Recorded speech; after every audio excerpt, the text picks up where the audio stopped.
Live from New York, this is Spirit Matters. We are your daily Bhakti Center podcast. Chuta gave me a face like, okay, Dale, where are you going with this? I am, that was genuine laughter, genuine laughter. Okay, I thought it was concern. We are live from New York. This is Spirit Matters, your daily Bhakti Center podcast. I'll go more monotone. Your daily Bhakti Center podcast. My name is Dayal Gurunga, and I'm here with the co-hosts Kishore Chandra and Achita Gopi. And we're here just to give you your daily check-in, just to make sure, check your pulse. You're doing all right. You're not alone. You are not forgotten. You are loved. You're a beloved child of God in every way. And we see you. And aside from that, how's everyone doing? Feeling beloved. Feeling love the monotone. Love the monotone. Sheltered.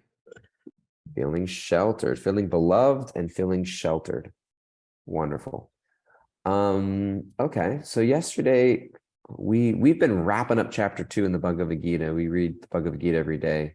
This is your first time here. We read the Bhagavad Gita. That's what we do. And we've been wrapping up chapter 2 for a little while. And there were all kinds of questions yesterday that came up that we said we would pick up today. What were they? It's funny, Doyle, you were the one with the questions. I was the one with the questions, I know, but I asked you the question. So I feel like I already asked the question. Let's go ahead and hear your answers. Do you remember the question? I remember some of them. I wasn't here, so I don't remember. Okay, that's always Kishore's excuse. But I mean, I think we did ask our squad. We're like, hey, tribe, somebody write these down. Did anybody from our squad write these things down? Nobody. None. I remember we were talking about mistakes. We were talking about mistakes. And we're talking about how throughout our life, we were taught that mistakes mark the end of like, mistakes are like your ejection signal. Like, you make a mistake in school and like you fail. You make a mistake at work, you get fired. You make a mistake in a relationship, you leave, and it's just like we learn the sense that mistakes mark this almost kind of like mistakes mark the end. But in spiritual life, we have this idea of that mistakes can actually become our learning steps, that they actually bring us, rather than moving us further from God, they can move us closer to God, because they become the catalyst for us to become humbled, to deepen in our surrender, to chip away at our ego. And, in some ways, that's how Arjuna got to the place that he was, where he came to a point of surrender by recognizing he couldn't do it on his own. So I think one of the questions was there a time when there was a mistake that was made, or something that you thought was a great mistake or setback that ended up bringing you closer to Krishna in some way? Was that a question? Did I just make that up? There was like a lot of questions, because Achita was saying a lot of great stuff. And I was like, I did my normal thing, like, that's a lot of great stuff, but we're out of time right now. So let's get our takeaways and close this session.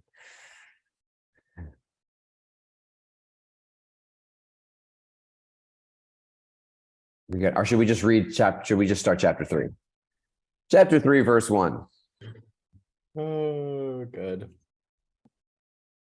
What was the question? Can you repeat the question? Okay, I'm putting it back on me. Rini said, not sure. Remember something about Achyuta saying, Krishna, I'm yours, and Dayal pondering what that might mean. Remember Achyuta saying something profound and Dayal being utterly bewildered.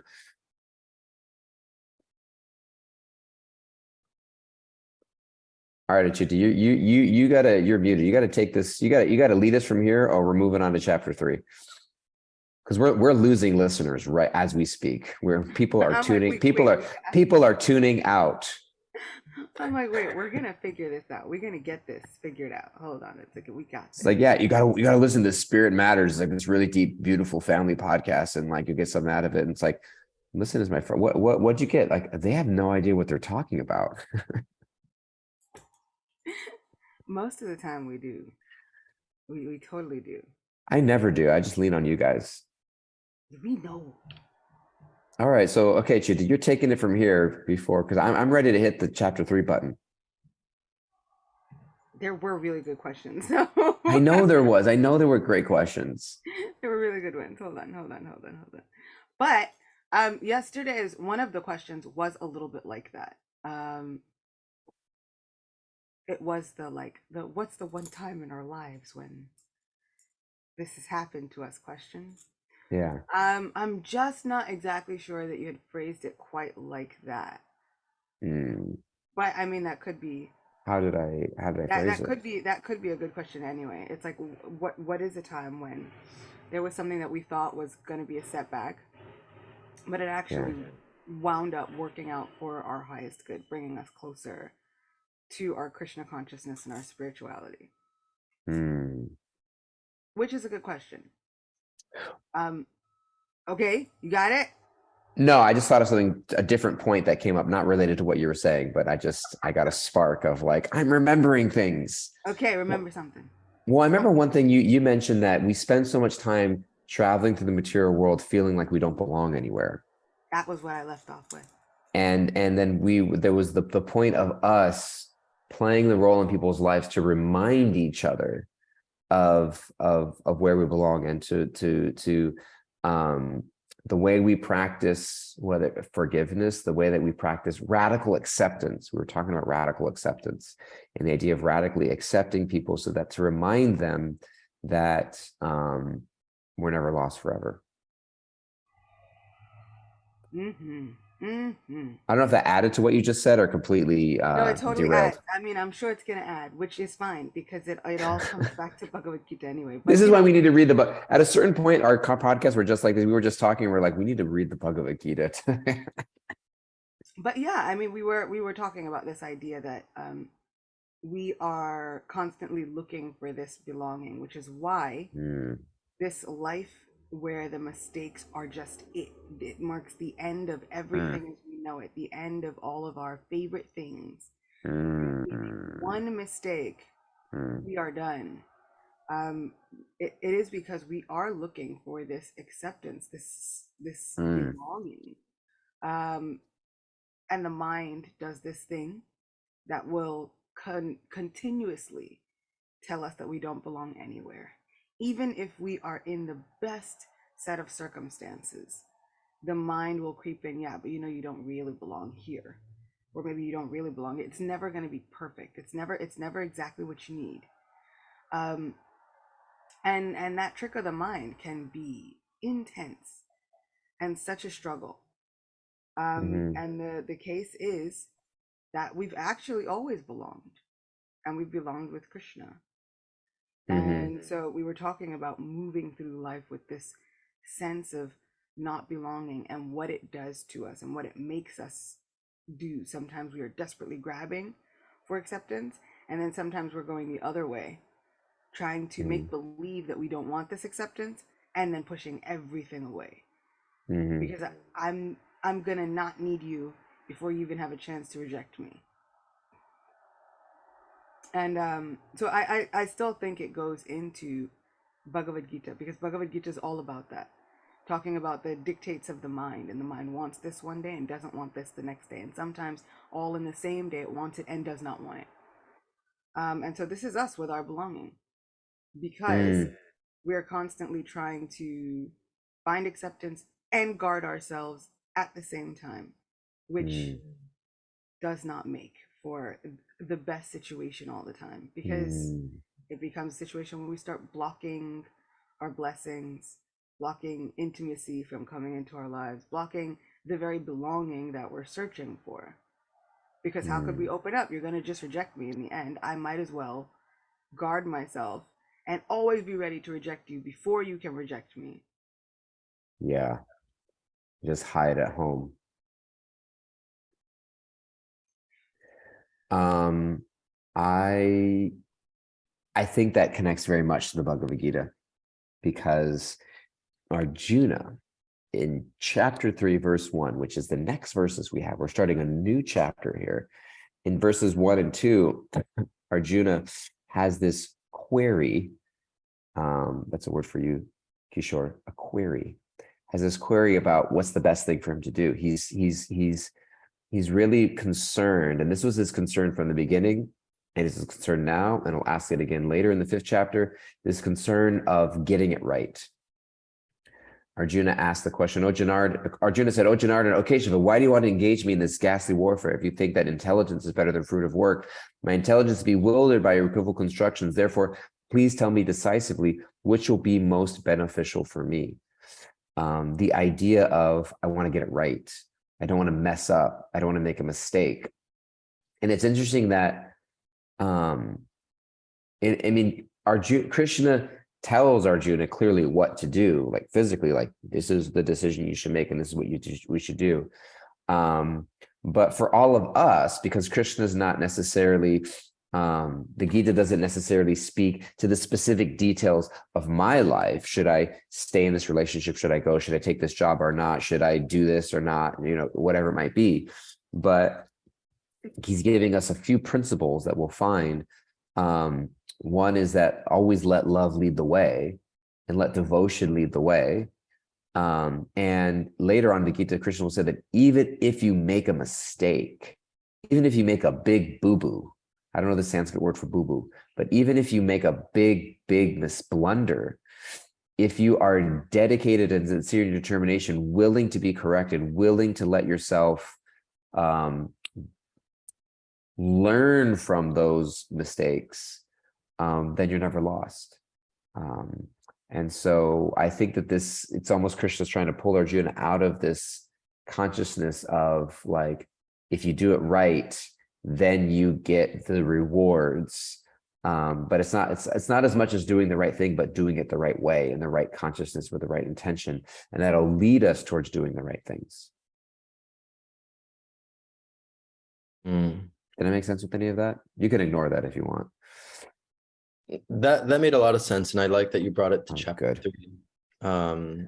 And Arjuna asking kind of definitively what he should do. And I think it is really interesting because obviously we can read from Arjuna's example, like, he's asking what he should do, and Krishna gives him an answer about karma yoga, and we can, and so on and so forth. And we can take so many lessons from Bhagavad Gita, but I wanted to go back to what Achyuta was saying, because it struck a chord with me, and I want to play devil's advocate a little bit.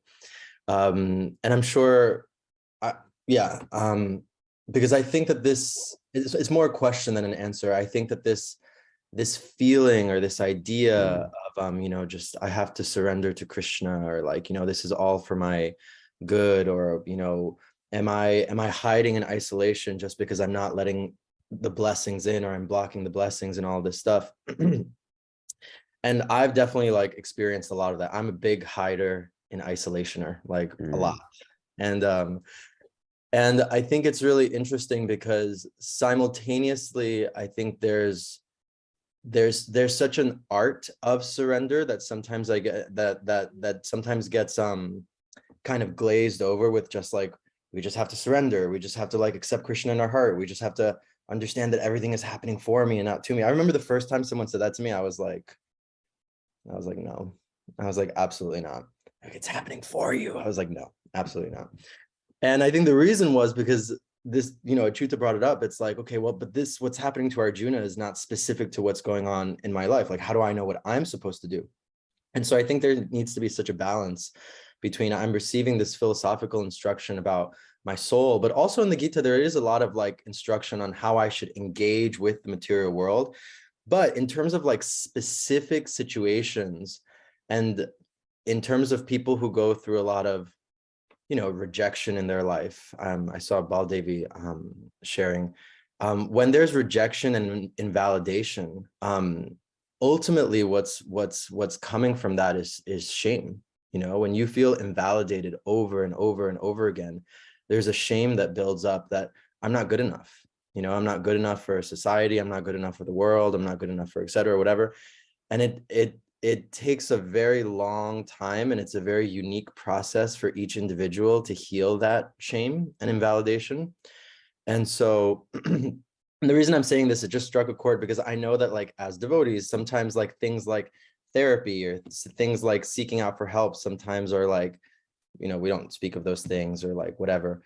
Or we don't want to give too much importance to that over like, you know, our philosophical, you know, spiritual things.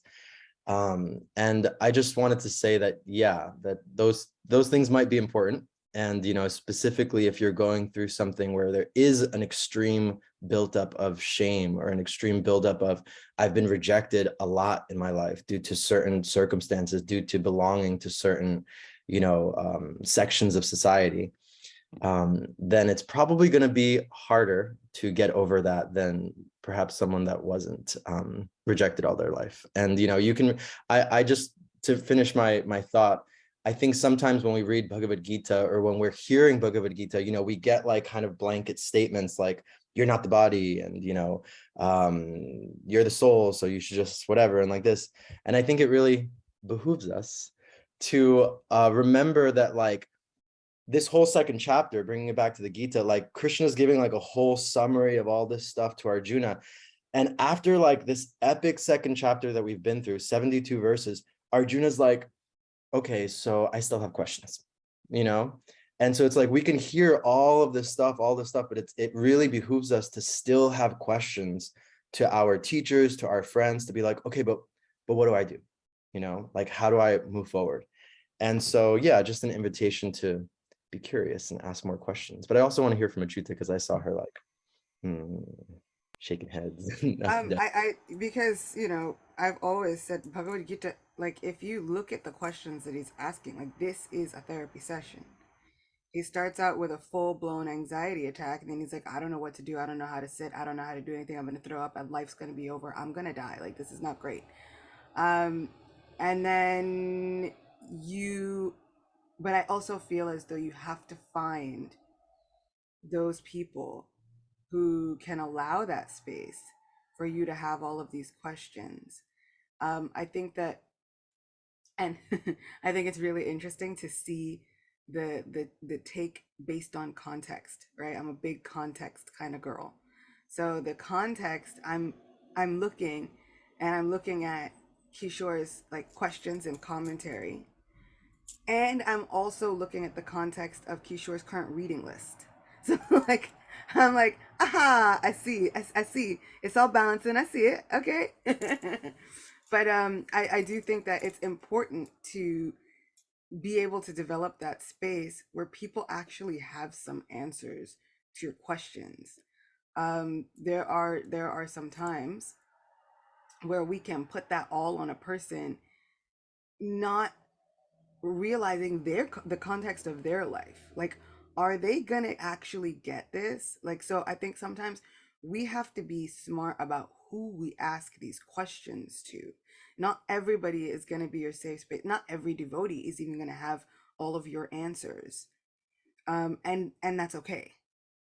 That's when we start realizing that we are all fallible spirit souls that may not have all the answers.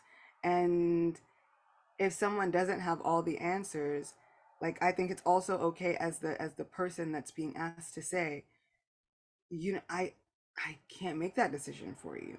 I don't know that, because I've come into it a lot of times where people are saying, you know, well, what should I do in this situation? I'm like, only you can actually answer that question. I can't make your life decisions for you. And they're like, see, you just don't understand what it's like to be in my culture. And I'm like, no, I can't step into your life and take control of it, because I know how scary it is, yes, to take control of this situation. I know it. And this is what Arjuna is saying now. He's like, okay, Krishna, you've given me all this theoretical knowledge, but now it's still ghastly warfare. I am the one that's going to have to take these actions, and these actions are going to be on me for the rest of time. So I can see that Arjuna is now asking these questions like, yeah, but when it comes down from the thinking to the doing, somebody else take responsibility for this, because I don't want it. I don't want the backlash. I don't want the whole, I don't want it. And I in in Krishna's perspective, he's the one that can say, give up the lethargy and fight, bro. Like, just do the thing. He can say that because he's Krishna, and he knows all the outcomes, and he can make the sun set or rise, or whatever it is to protect Arjuna. But I think when we're talking to fallible living entities, we put that kind of godly expectation on them to be able to know all the outcomes and tell us, okay, fine, do this and you'll get it right, or do this and you'll get it all wrong. When the majority of people don't, they cannot say that for certain. They cannot say for certain what your path is. Krishna can. But yeah, I think it's important to establish some time, talk to the people around you. But, and I know Kishore has done this, but then if the answer doesn't resonate, keep talking to other people around you. Don't, like, you don't have to stick with those same 1-2 people, branch out, find other people. But it is important to bounce some of those ideas around, but experiment on whether the space is safe. Like, I am a person, I don't just, I'm not like, hey, we just met each other 5 minutes, now tell me something deep and intimate about your life. I'm like, we're not probing because we have not established the foundations of that relationship yet. And I also feel like when someone opens up to you, there's a responsibility on both sides. There's a responsibility on both sides, because then the other person has been left with a whole bunch of drudged up trauma. And it is incumbent upon me as a person who speaks to others to be conscious of the fact that, okay, I now just zipped open this person. They were carefully crafted and packaged and dealing with their day. Now I've zipped open this person. Do I just leave them completely open and unarmored, unsafe, to go on about the rest of my day now that I've heard all of their innermost dark secrets? Like, why am I doing this? And that's the thing about Krishna and Arjuna. He knows Arjuna is now wide open, and he's scared and he's vulnerable and all these things. And Krishna doesn't leave him there. He does not leave him until he's packed up and situated again. He's like, okay, are you situated? Do you feel safe? Because if not, we'll still sit here another 30-40 minutes. Whatever you need, I will not let you go out there completely bared and open and vulnerable to anyone and everyone. So I think it's so important as we talk to each other and as we talk to others to also keep that in mind, that now somebody is wide open. How can we leave them feeling okay, even if we don't have the answers, but not so bared to the entire world? Because it's not always the safest thing. I feel like you guys are on a roll. That was amazing. I really appreciated that answer, Chuta. I think the biggest takeaway that I had from that was that, like, ultimately the decisions and our choices are incumbent upon ourselves. I really like that, by the way, because it's like no one knows the answers more than us, and it's like you can go seeking that everywhere, but at the end of the day, it's like, at the end of the day, the devotees that we're talking to, or the friends that we're talking to, they're not Krishna, they're not our therapist. And so we have to be able to understand that, like, we can bounce ideas from here and there, and like you're saying, like, see what's a safe space, but ultimately, like, we're the ones who are making that decision for ourselves, which is such a good point. I'm not God or your therapist. On a shirt. On a shirt. I mean, I think it's a really great point to also look at roles that we play in people's lives, because I think a lot of it comes when we assume a role that's not ours to play.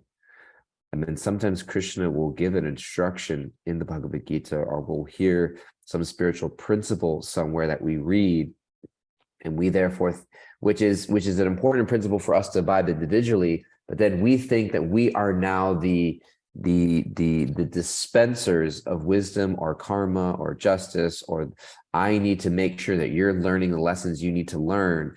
You need to become, I read that we're all supposed to be humble, so I'm just helping you become more humble. I mean, we all need to be tolerant, so I'm just helping you practice tolerance. We all need to be accepting, of whatever comes our way and see it as God's will in our life. So I'm just telling you that this is God's will in your life. And, we start to assume a role that's meant for, we start to assume the role of God in other people's lives.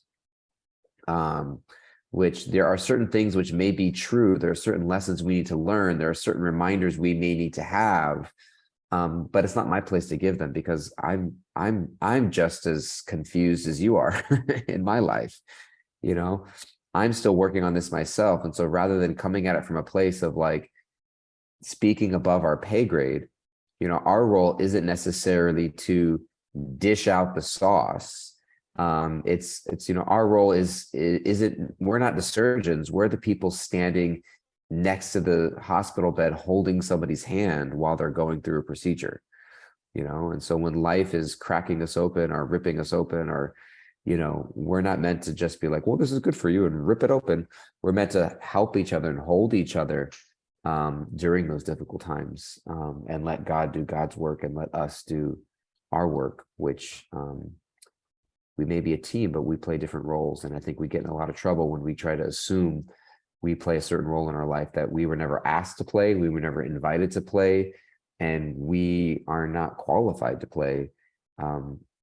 Just look at the messes we're dealing with in our own life that can indicate that. So I think it's a big one that we run into a lot, and it's something that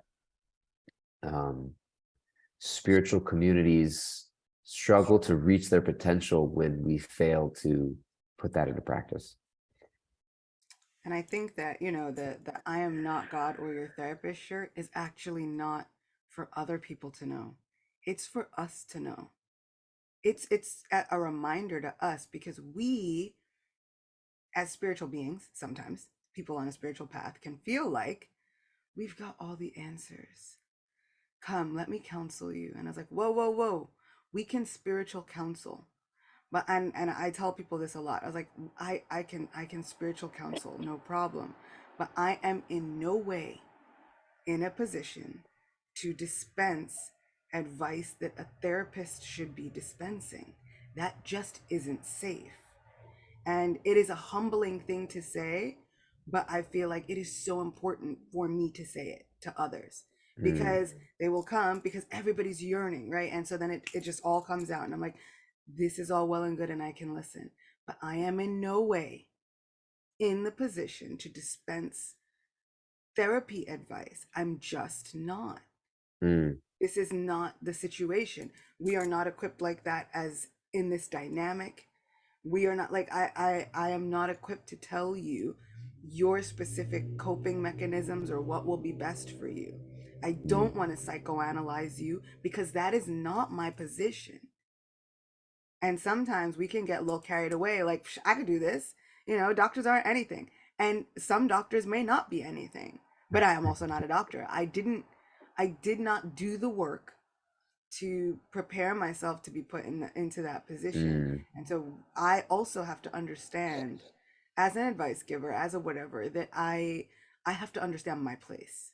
The t-shirt should be written like backwards in like a mirror reflection font. And then when people look at it, be like, what does that say? Like, oh, don't worry, it's not for you. It's just like, it's just for us to look in the mirror.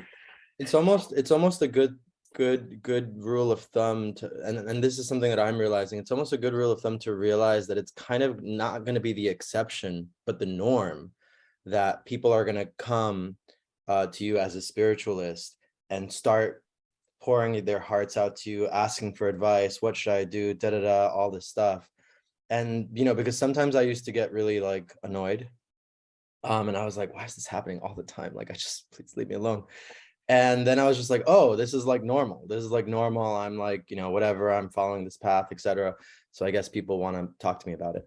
And I think it's really important to know that, because also, and this is something I really appreciate about you, Achyuta, just like really keeping it real and like saying it as it is, and getting almost like comfortable with saying that without it being like, antagonistic or anything.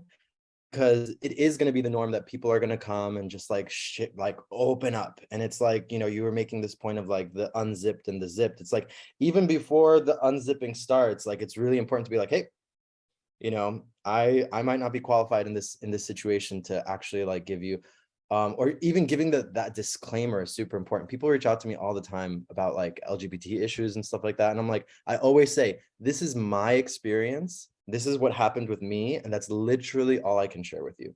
And your experience is completely different. Like, someone asked me about like marriage advice, and I was just like, I'm not a marriage counselor. I don't know what to tell you. You know, like I have no idea.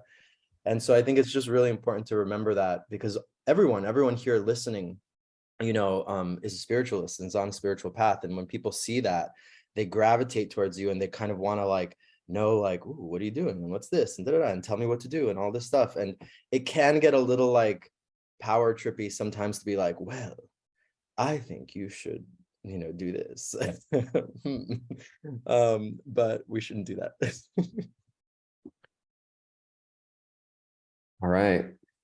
Good job, guys. We did it. We really pulled that one out of the hat. I think that was a good job. And we're going to pull ourselves over to Kimberly, who is our Wrap It Up Acharya. That's the term we gave to Kimberly. She's our Wrap It Up Acharya. Wrap It Up Acharya, dear Kimberly. What do you got for us as we wrap this up? Wrapping it up. Thank you for taking it away today, that we all belong here, to let love and devotion lead the way. Doing it the right way will lead us to doing the right thing. It's above our pay grade to play the role of God or therapist in other people's lives. And to be curious, ask questions, and if the answer doesn't resonate, keep talking to other people. Those are some good ones. Are we writing those things down, or are we saving those things somewhere? I feel like there's all kinds of good stuff that we could use as we start our conversation tomorrow. Kimberly has a spreadsheet that she has made available to everyone like 3 different times. But are we looking at it? Are we looking at it? All right, guys, what are the final words here? I'm not your therapist. No, I'm just kidding. Okay. Kishore's like, I have no final word. Were you not listening to anything I just said? Go figure it out on your own. That's my final word. No, but in all seriousness, I think my final word is just that, again, this point that is always very resonates with me, that everyone's experience is simultaneously universal, and we can find a lot of those answers in Arjuna and Krishna's conversation, and simultaneously very unique, where we do need to like go and seek out different spaces and seek out different, you know, places and etc. and people. So it's balancing those two, you know, knowing that there's eternal philosophical spiritual truths, and there's the truth of my personal unique situation, and they will work together eventually.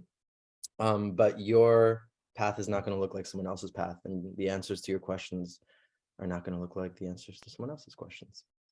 And that, my friends, is the entire basis and premise of Achintya Bheda Abheda Tattva. That simultaneously, all of these experiences are the same, but also completely different at the same time. And your spiritual path is not going to look like everybody's spiritual path, because it's not supposed to. Boom. Done. Done. Thank you. I feel like anything I say will just lower the average of this conversation thus far. And so we should probably just keep it right there. I'm just appreciative of you guys, appreciative of everybody here. Love you deeply, tremendously. And I'm just really, really glad that you guys are here. Thank you for tuning in. And we're here every day, same time, same place. So we look forward to seeing you guys tomorrow. Until then, be well, and we'll see you next time. Bye-bye, everybody.